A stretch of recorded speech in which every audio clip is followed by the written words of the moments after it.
Assalamualaikum warahmatullahi wabarakatuh. Perkenalkan, kami dari kelompok 26.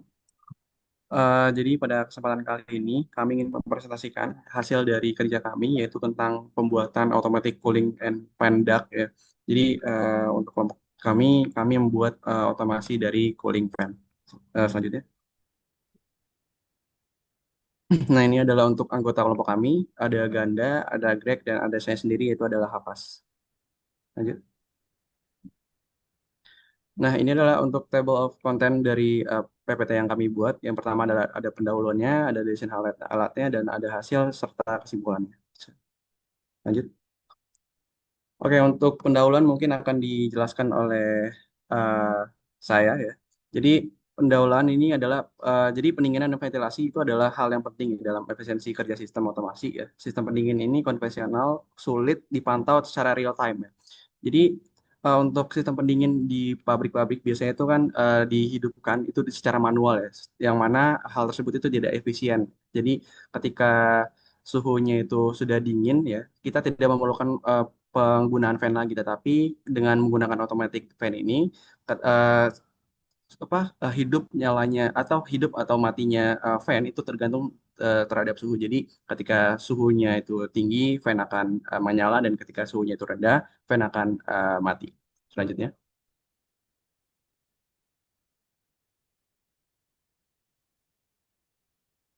Oke, di sini adalah untuk desain alatnya ya. Jadi ada komponennya, ada wiring dan code serta cara kerjanya. Silakan lanjut.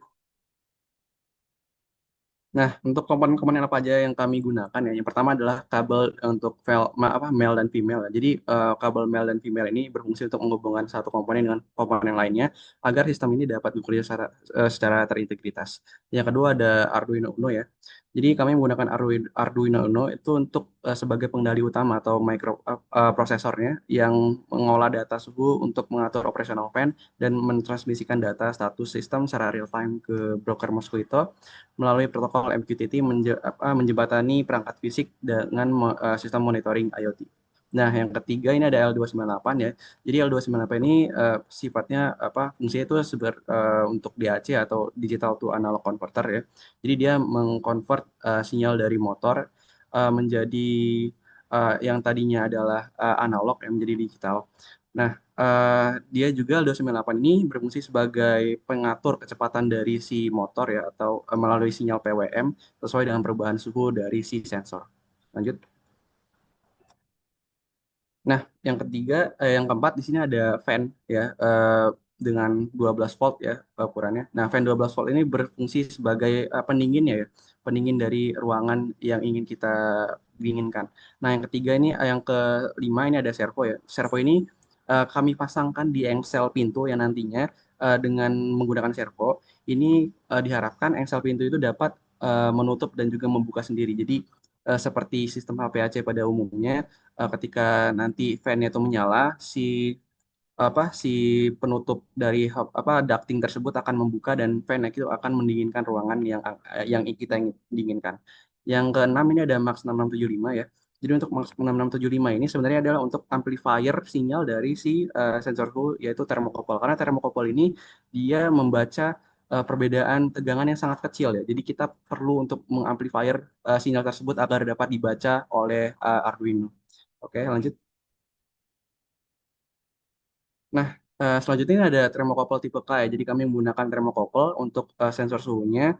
Yang selanjutnya ini ada breadboard ya. Jadi breadboard ini berfungsi untuk media perakitan rangkaian elektronik sementara tanpa memerlukan proses penyolderan lagi. Jadi kita nggak perlu solder-solder lagi, tapi kita menggunakan breadboard. Nah, selanjutnya ini ada kabel USB-B atau USB-A ya. Jadi USB ini berfungsi untuk menyambungkan ya atau menghubungkan Arduino Uno dengan komputer untuk proses mengunggah program dan penyuplai daya profesional selama pengujian. Selain itu, kabel ini juga memfasilitasi komunikasi serial untuk pemantauan data sensor dan debug secara real time dan juga memastikan dan pengembangan serta verifikasi ya sistem berjalan secara efisien dan juga terkontrol. Lanjut. Nah, ini adalah untuk wiring yang kami gunakan ya. Jadi yang tabel pada sebelah kiri ini adalah wiring dari Arduino ke Max 6675 dan L298 dan juga ke servo motor. Nah, untuk Max 6675 ke Arduino itu dari pin SO itu disambungkan ke pin digital 4 ya. Dari pin CS itu ke digital 5, SCK ke digital 6, VIN itu ke 3,3 volt dan ground itu ke ground. Nah, untuk L298 ke Arduino itu dia enable A kita hubungkan ke digital 9, input satu itu ke digital 2, input 2 itu ke digital 3. Dan untuk servo, ini kami hubungkan servo pin itu ke digital 7, V-in itu ke 5 volt, dan ground itu ke ground. Nah, ini adalah untuk wiring dari yang sebelah kanan, ini adalah wiring dari L298-nya menghubungkan ke motor dan juga power supply-nya itu berupa baterai 9 volt ya. Jadi untuk 12 volt atau ya di sini 12 volt tapi kami menggunakan 9 volt ya, itu dihubungkan ke baterai positif, ke ground ini kami hubungkan ke baterai negatif, output satu kami menghubungkan ke motor, dan output dua juga kami hubungkan ke motor. Lanjut. Nah, ini adalah code yang kami gunakan ya pada aplikasi pada software Arduino IDE. Jadi ini adalah code untuk mengendalikan ya, atau sebagai apa ya, sebagai eh, pe- sebagai apa, sebagai loop ya. Ya, jadi ketika Jadi pertama-tama itu yang kami coding itu adalah tadi ya, wiring yang sudah kami lakukan. Jadi input dari SO itu ada di pin 4, CS itu ada di pin 5, dan SCK itu ada di pin 6. Nah, selanjutnya kami menggunakan Max 6675 ya. Jadi kami memanggil dulu Max 6675-nya. Setelah itu ini adalah untuk input dari L298-nya, itu ada enable A ke 9, input 1 ke 2, input 2 ke 3. Serta servo pin itu, nah ini adalah untuk tadi ya, servo itu kan ke pin 7. Jadi ini adalah pin untuk menginput ya. Nah, mendefinisikan inputnya dulu. Nah, yang kedua, ini ada void setupnya, jadi kami memang setup dulu ya. Jadi eh, kalau berdasarkan Arduino-nya, enable A ini adalah untuk outputnya yang nanti sinyalnya akan diberikan ke motor seberapa lama, seberapa besar kecepatan motor yang harus berjalan. Nah, ini ada yang kedua itu ada input satu itu sebagai outputnya juga, input dua juga sebagai outputnya. Nah, digital write ini adalah ketika input satu height dan input dua low itu dia bakalan menentukan arah dari pergerakan si motor itu sendiri gitu ya. Nah, ini adalah void loop-nya. Jadi ini adalah batasan-batasan yang kami gunakan ya ketika si suhunya itu adalah jadi untuk yang thermocouple dot rate Celsius dikurang 15 itu kami gunakan karena untuk mengkalibrasi dari termocouple-nya terlebih dahulu. Jadi di sini kami kurangkan dengan 15 derajat Celcius. Nah, di sini kami gunakan loop-nya adalah ketika si temperature itu kurang dari 24 derajat, itu speed dari si fan-nya itu nol, atau fan-nya itu bakalan mati, dan door servonya itu bakalan 0 derajat juga. Jadi servonya bakalan mempunyai sudut 0 derajat dan menutup dari si pintu apa ya, pintu dari si sistem ductnya. Nah, else jadi ini ketika dia tidak kurang dari 24 derajat atau lebih dari 24 derajat itu dia speed dari fan-nya bakalan jadi 100 ya, dia bakalan nyala. Door servo bakalan mempunyai sudut 90 derajat atau membuka dari pintunya. Nah, selanjutnya di sini juga kami menggunakan PWM value-nya juga ya. Nah, selanjutnya juga di sini analog write-nya juga ini untuk mengatur si kecepatan motornya. Jadi enable A itu adalah PWM value segala macam, dan ini adalah apa serial print segala macam itu adalah untuk coding untuk display gitu. Selanjutnya. Nah, mungkin selanjutnya akan dijelaskan oleh Saudara Greg. Silakan. Selanjutnya ini adalah kode untuk MQTT-nya, di mana kita akan menjembatani antara Arduino dengan MQTT Mosquito sebagai broker. Nah, ini kita menggunakan Python, di mana kita pertama-tama kita mengimport beberapa library seperti serial dan Tahoe MQTT clients plus MQTT. Nah, ini ada beberapa hal-hal yang penting seperti serial port, baud rate, yang mana serial port ini disesuaikan dengan kabel di mana Arduino itu dicolok di laptop kita. Selanjutnya juga itu kita mesti mengeset broker dan portnya. Ini broker disesuaikan dengan IP dari laptop kita, di mana kita terhubung koneksinya ke kemana. Ini ada klien sama dengan MQTT klien ini sebagai fungsi utamanya, dan kode ini akan membaca dari serial yang dikirimkan oleh Arduino, di mana tadi ada tiga tiga inputan, di mana itu temperatur, speed, dan status. Sesuai apa yang udah disetting di kode Arduino sebelumnya. Dan nantinya pada MQTT, di MQTT Explorer akan terlihat dia akan mempublish secara otomatis temperature, speed, dan statusnya melalui client publish. Nah, ini berikut adalah desain inventornya. Mana ini kita mendesain bentukan dari wujud dari proyek kita ini bentuknya seperti ini. Di mana ada duct-nya, ada pintunya, ada duct-nya, dan ada fan-nya. Harusnya ini ada servo yang terhubung dengan bagian tutupnya ini. Selanjutnya adalah desain Tinkercad. Nah, desain Tinkercad ini kita tidak bisa mewakili 100% apa yang kita buat karena ada beberapa part yang tidak ada seperti L298, di mana kita menggantinya menjadi L293D. Dan untuk sensornya kita menggunakan sensor LM35 karena tidak ada thermocouple di sini. Cuma rangkaian di Tinkercad ini bisa mewakili apa yang dilakukan oleh proyek kita. Mana memiliki sebagian besar kesamaan untuk di kodenya.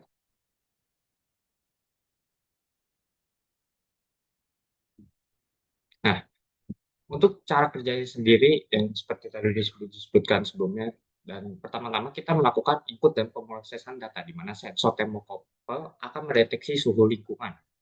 Nah, dari voltase yang dihasilkan oleh thermocouple dari efek Seebeck itu akan dikonversikan menjadi ke sinyal digital oleh MUX 6675. Di mana ntar Arduino Uno akan membandingkan suhunya aktual dengan set point yang udah kita set, yaitu 24 derajat.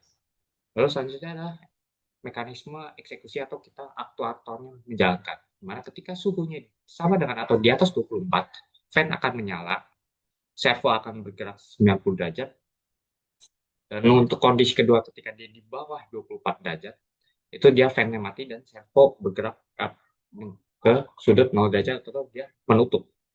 Lalu dari monitor kita alur data yaitu dari Arduino, lalu kita menggunakan serial. Serial tersebut akan ditangkap oleh kode di Python dan kode Python akan mengirim, nge-publish data tersebut ke MQTT broker.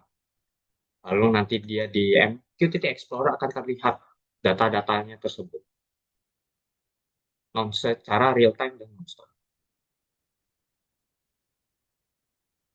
Selanjutnya, Untuk selanjutnya, kami akan membahas hasilnya. Berdasarkan set point yang 24 derajat, terdapat dua hasil kondisi yang mana di bawah suhu 24 derajat dan suhu sama dengan lebih dari 24 derajat.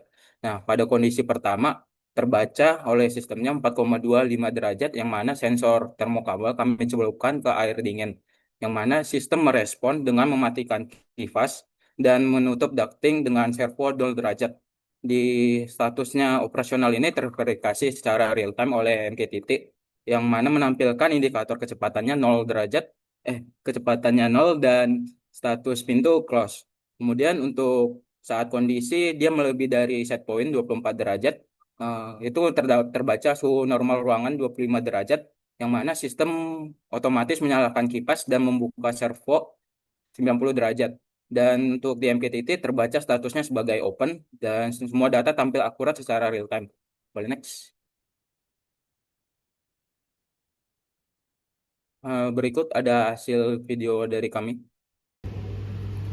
Assalamualaikum warahmatullahi wabarakatuh. Kami dari kelompok 26 ingin mempresentasikan hasil dari kerja kami, yaitu adalah fan cooler dari sistem HPAC. Nah, jadi untuk cara kerja dari fan cooler yang kami miliki adalah ketika udara di sekitarnya panas ya, ini dia fan-nya akan menyala dan si pintunya akan terbuka. Yaitu adalah ketika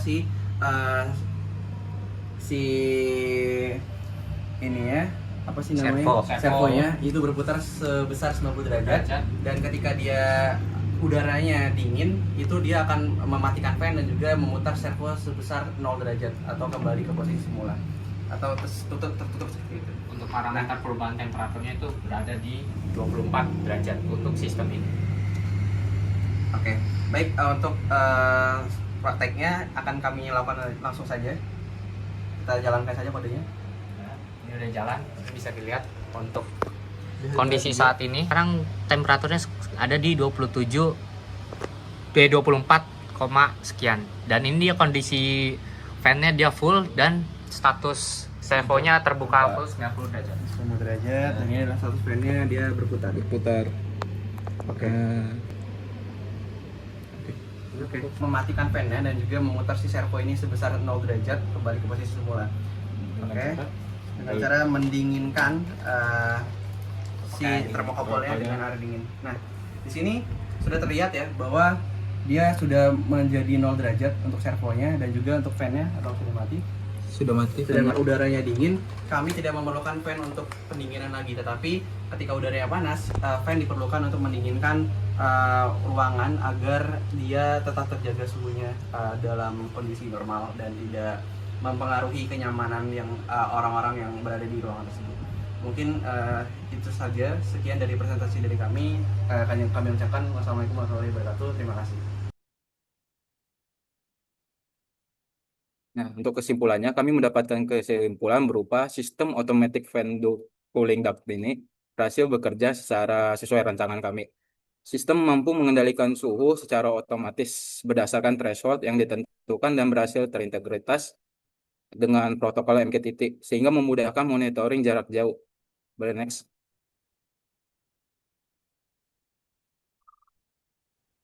Kemudian kami masuk ke saran, kami mendapatkan 5 saran dari hasil pengujian kami. Yang pertama ada peningkatan akurasi sensor. Kami menyarankan untuk menggunakan sensor suhu yang lebih akurasi dan atau dengan melakukan kalibrasi lanjutan agar pembacaan suhu menjadi lebih stabil dan akurat, terutama untuk aplikasi yang memerlukan kontrol suhu yang jauh lebih presisi. Kedua, kami menyarankan untuk pengembangan logika kendali yang mana untuk meningkatkan efisiensi energi, logika kendali fan dapat dikembangkan menjadi kendali kecepatan variabel atau PWM berdasarkan rentang suhu yang lebih detail, bukan hanya untuk on-off, untuk sistem on-off. Ketiga, proteksi sistem. Kami menyarankan menambahkan fitur proteksi seperti overhead shutdown atau alarm jika terjadi kegagalan sensor atau fault pada fan atau servonya, sehingga sistem dapat lebih aman dan tahan terhadap kondisi ekstrim. Saran keempat, integrasi tampilan dashboard IoT. Pengembangan lebih lanjut dapat mencakup pembuatan dashboard visual menggunakan platform IoT seperti Node-RED atau Grafana agar monitoring data lebih informatif dan mudah dipahami. Kelima, optimasi komunikasi MQTT agar sistem lebih handal dalam jaringan yang tidak stabil. Pertimbangan implementasi QoS atau Quality of Service pada publish MQTT dan penanganan reconnect otomatis jika koneksi broker terputus.